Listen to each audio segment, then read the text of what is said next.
मान करके कह रहे थे कि घी लगाओ। ऐसे भक्त हुए हैं। एक बार एक भक्त हुए एक नाथ जी, नाम सुना है? कितने लोगों ने सुना है? एक नाथ जी।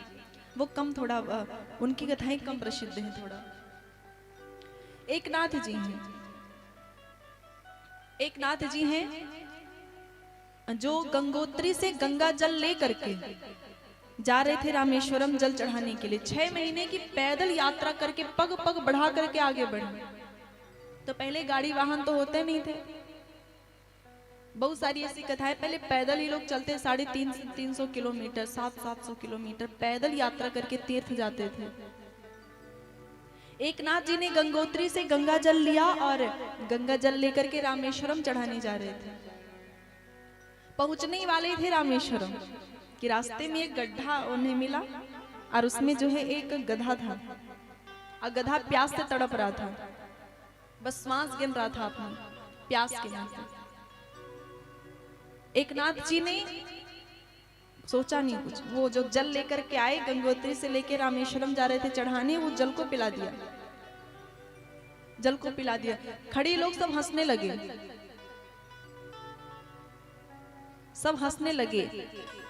एक नाथ, तुम्हारी तो तपस्या भंग हो गई, इतने दूर से लेकर क्या गधे को पिला दिया, रामेश्वरम भगवान को चढ़ाते, थोड़ी दूर है, सारी साधना तुम्हारी व्यर्थ चली गई। 6 महीने पैदल चल के आए हो, इतने बचा के वो जल लेके आए, गधे को पिला दिया। एक नाथ जी मुस्कुरा रहे हैं क्योंकि मन ही मन वो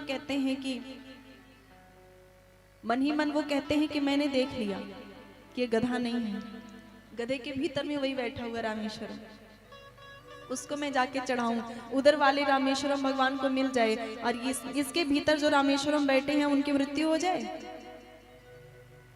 इनमें इनके भीतर जो बैठे हैं उनको क्या, उनको निकाल दिया जाए शरीर से? मैंने देख लिया ये गधा नहीं है।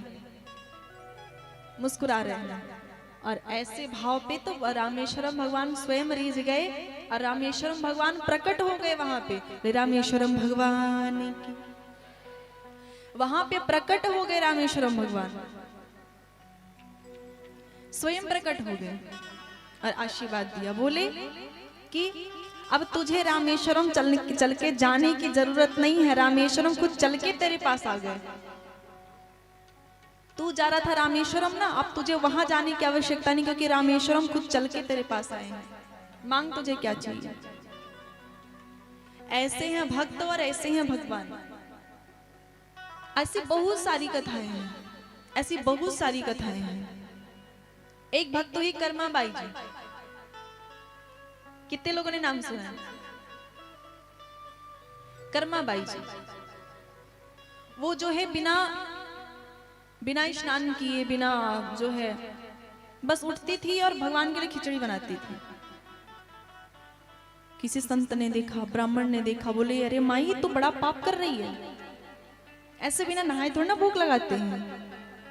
देख मैं विधि बताता हूँ, स्नान कर, पूजन कर, विधि बताया, विधि विधान से ऐसे किया कर। और देखो ये कि रोज कर्माबाई जी खिचड़ी बनाती थी और भगवान पाने आते थे, उनके गोद में बैठ के खाते थे उनके हाथों से। वो ब्राह्मण बता के गए। कर्माबाई जी ने सोचा बात तो सही है, बड़े बड़े लोग भगवान को भोग पवाने के लिए ना जाने कितना जो है तप करते हैं, शुद्धता रखते हैं, स्वच्छता रखते हैं, तप पवाते, हम बिना नहाए बना देते हैं।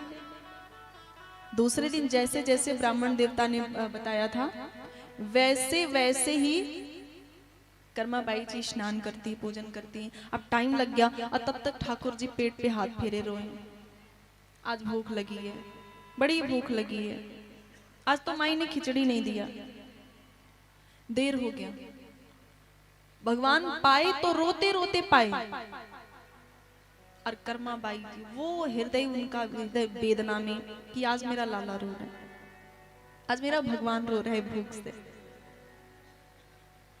भगवान पाए तो लेकिन जाके पहुंचे ब्राह्मण देवता के रात्रि में स्वप्न में, और जाके बोले कि क्या सिखा दिया मेरे माई को, जाके सीधे सीधे बता दो कि जैसे बनाती थी वैसे बनाए, क्या सिखा दिया जाके, मुझे भूख से मैं तड़पता रहता हूँ।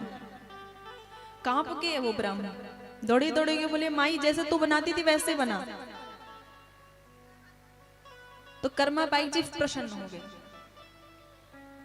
ऐसे भगवान और ऐसे भक्त हैं, भक्त ऐसे हैं कि